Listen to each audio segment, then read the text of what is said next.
In this MATLAB session, we're going to pick up on the previous code that we wrote that demonstrated numerical integration. And for discrete integration, I want to add a graphical visualization of that. So we have the same code, and so the first thing I'll do is go down to trapezoidal integration and everything below that, and I'm just going to delete it. We won't need that anymore because we just want to visualize the discrete integration. I'm also going to delete the convergence study that we did because we don't need that. And we'll delete where we calculated n for Simpson's rule and just go back to n equals 10. And maybe for now we'll just say n equals 4. So if we run it, make sure everything still runs after we've deleted all this stuff. Okay, and we get something close to 2, so it's still somewhat working. We'll put a semicolon there, and now in the next section of code, we're going to visualize the discrete integration.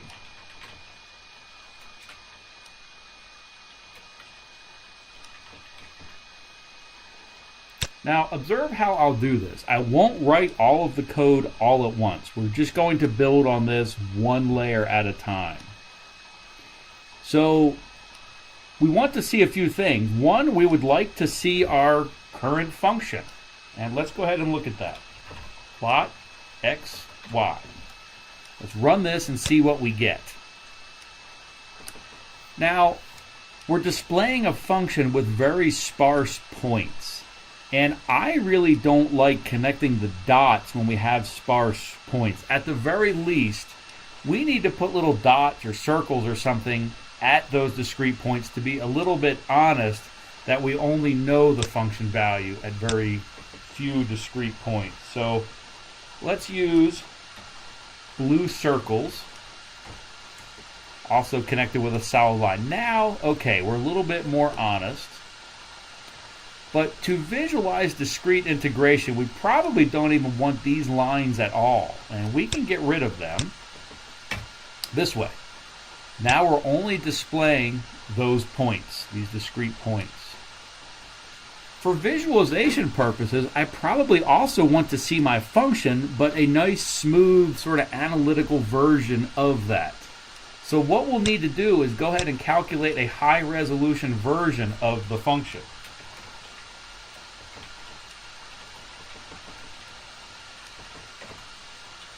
Spelled high incorrectly.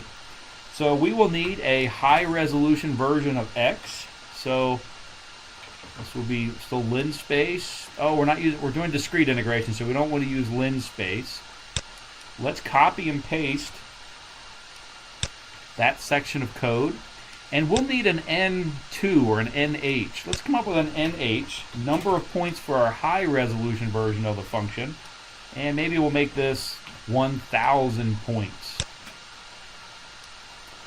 So we'll say b minus a over nh. And we'll call that dxh.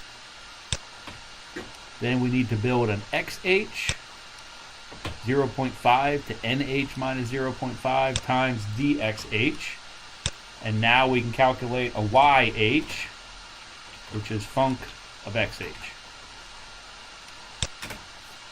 Now we'll be able to plot xh comma yh and see a high resolution version of our sine function. So let's go ahead and do that. Plot xh, yh. We'll do a solid blue line. And we'll need to do the hold on and hold off so that we can also display those circles to show us where we actually know the function value when we're looking at the discrete function. So let's go ahead and run that. And now we see this nice, smooth, analytical function and where we know it at discrete points. Now this high-resolution version function, if you're actually performing numerical integration, you won't know that. You won't have that. We're simply doing it here to illustrate the concept. Let's go ahead and label this as draw data. And then maybe the last step, we'll set the view. This is where we'll do axis equal tight. And eventually do our axis labels and all that. Uh-oh, we made a mistake. I misspelled tight. T-I-G-H-T. Okay. So now we see our sign and we see our discrete points. Next thing we probably want to do is draw our rectangles under each one of those points. Now, since we're drawing rectangles, that needs to happen inside of the hold on and hold off. And our code here might start looking a little bit sloppy. So up front, let's say prepare graphics window. We'll clear it, and here is where we'll say hold on, and we'll move the hold off down to here. Now we can label these two plots separately, and we can do more steps, and it's a little bit more clear. So this one will say plot high resolution function. And then the next one, plot discrete points. Let's run it just to make sure we're seeing the same thing. But now we're able to write our graphics code and subdivide things. And everything happening from here to here is happening inside of the hold statement. So let's go ahead and draw our rectangles. And I'm making a mistake here, but I want you to see what this mistake does, and so that way it'll make more sense when we correct it. So let's draw rectangles. And we will use the fill command to do this. But first we have to set up a loop for each of our rectangles. The first thing I'd like to do is calculate the left and right positions of the rectangles. So I'll call the left position x1. That is simply the nth value of x minus dx over 2. The right-hand side of our rectangle will be xn plus dx over 2. Then we need to know the top and the bottom. We'll let the bottom always be at 0. The top will be our function value at the center of the rectangle. So we will call this compute rectangle edges. Now we actually draw the rectangle. And so we need to create an array that will work. Let's go counterclockwise around this rectangle. So if we start at the lower left point, the x position will be x1. And the lower right point, the x position will be x2. The upper right, we're still at x1. Upper left, we're back to x1.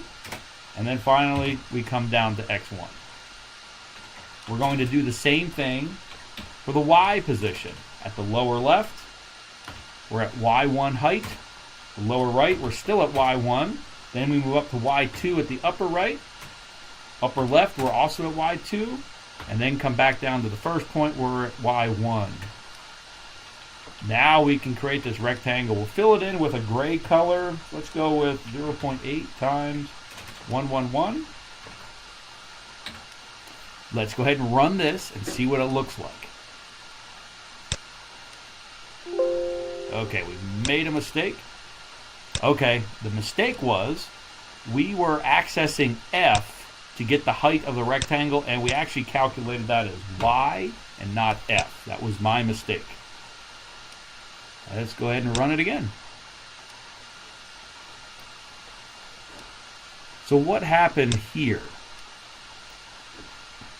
We only see one rectangle, and it's also in front of our function. We probably want to see this behind the function. So we can make it behind the function by deleting that code and pasting it before we plot the functions. That will place this behind. Let's go ahead and run it and see what happens.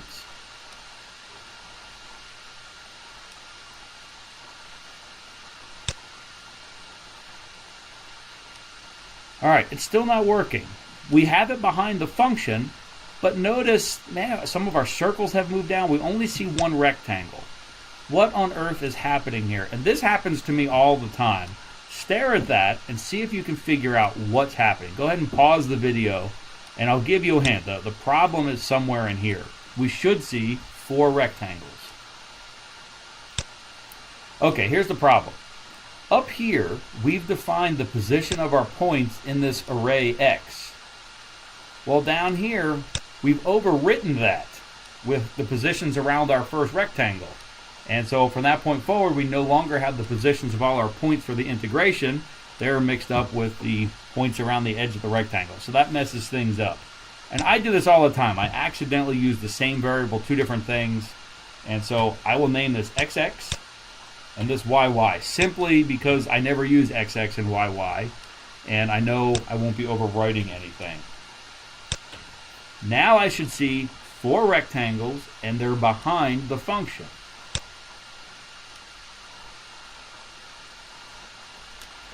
So we're doing pretty good. I may want to label the x-axis.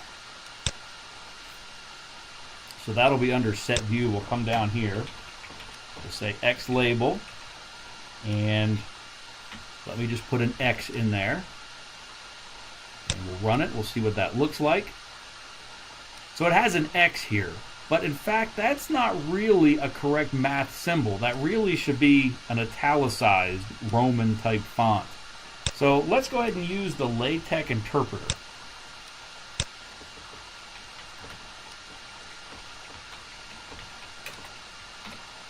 And now if we run it, we get a nice looking italicized X. And I want to do the same thing for the y-axis. So I'll copy and paste this. Do a Y label and just change this to Y, and now if we run it, we'll get a Y for our Y-axis. Now, if I just have a single variable here, I don't like it rotated like this. Now, if I had a longer label, that would work out pretty good. So, let's fix its rotation and make it 0. Run it and see what happens. Notice now how scrunched it is up against these numbers. That's too tight. That does not look very good. And the reason being is because by default it is center justifying it. So it's too tight up against the numbers. What we need to do is right justify this. We're running out of space. We'll come to the next line. And we'll set the horizontal alignment property to right.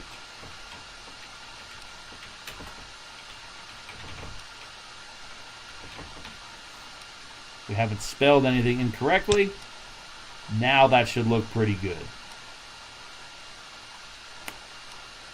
So we see our discrete points at the center of our rectangles. We see our rectangles. They're also behind the function.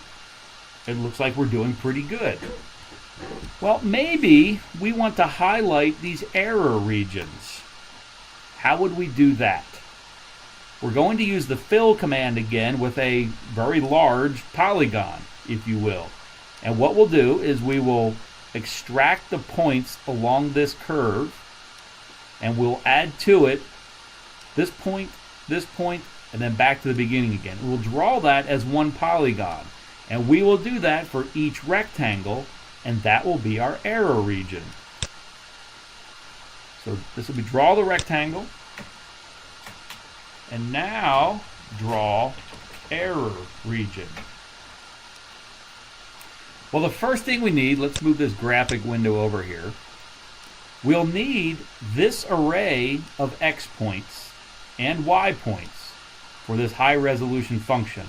And since this is a very fast, simple code, I'll just go ahead and calculate a whole new interval xx for doing that. So xx equals lin space. I'm going to go from the left edge of the rectangle to the right edge, and I'll use 100 points. My y values, I will just call func for xx. Now xx and yy are both arrays that if I plotted them, I would see this little section of line. Now all I have to do is add 1, 2, 3 more vertices to that. So XX is the original XX. The next X position is X2. Then we'll jump to the left side for an X1, and then finally another X1. So X1, X1. Then we're going to think about YY, so we'll include the first 100 points. That'll take us up here. Now we need to come down to whatever the Y value here is. And in fact, that's Y2. So we need to add a Y2, and then whatever the Y was at the beginning here. So Y2, Y2. And so what we can do is evaluate the function at X1. Now we can do the fill command again. XX, YY. Let's fill it with red because that's an error.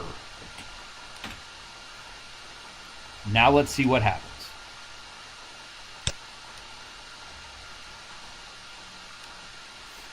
We have our error regions. We got a little lucky we didn't get any errors because we typed a lot of code. But one thing has happened that I don't like. The error region outside of the rectangle and the inside of the rectangle look the same, and it's really obscuring the fact that there's a rectangle here. So we can do this one of two ways. We can color them differently, actually called fill command twice to generate two, or an easier way is to make these red error regions a little bit transparent so that we can see the rectangle through it. So we'll give it the property face alpha, and I'll just pick a number 0.25. 0 will make it completely transparent. 1 will make it completely opaque. So at this point, it should be mostly transparent, but enough that we'll still see a good red. And I think this looks pretty good. We can differentiate between the red region that's outside of our rectangles. So this is part that we have not included in our numerical integration, but should have. This dark, where it's overlapping the rectangle, is something that we included in our integration that we should not have. So we included it and shouldn't have. And up here, we did not include it, but should have. And we can see that for each of our rectangles. Now we've written this in a way that makes it very generic. All we have to do is increase the number of points, and we can visualize it. So let's go up to 10 points. And now we see our integration over 10 points, and we can visually see that there's total less red area. And let's crank it up to 20 points. Still looks pretty good. We're starting to get a little bit crowded with these blue circles here showing our discrete points, so we can tell at some point this may start to look pretty ridiculous. Let's try it with 100 points because I think that will look somewhat ridiculous. Yeah, very, very crowded. We barely see the red regions. We can maybe get this look a little bit better if we stretched it out. But this visualization does not work so well when we have many, many points. So we'll come back down to 20. And we'll run it. And 20 points is looking pretty good. We can visually see that there's much less red area than when n was smaller. And just for fun, let's plug in 1 point. So that's just one big rectangle. Let's do 2 points. So you can imagine animating this. There actually is an animation of this in the lecture videos where I increase the number of rectangles. So I think this is a pretty good way to visualize discrete integration, and I hope you learned something about discrete integration and also visualization.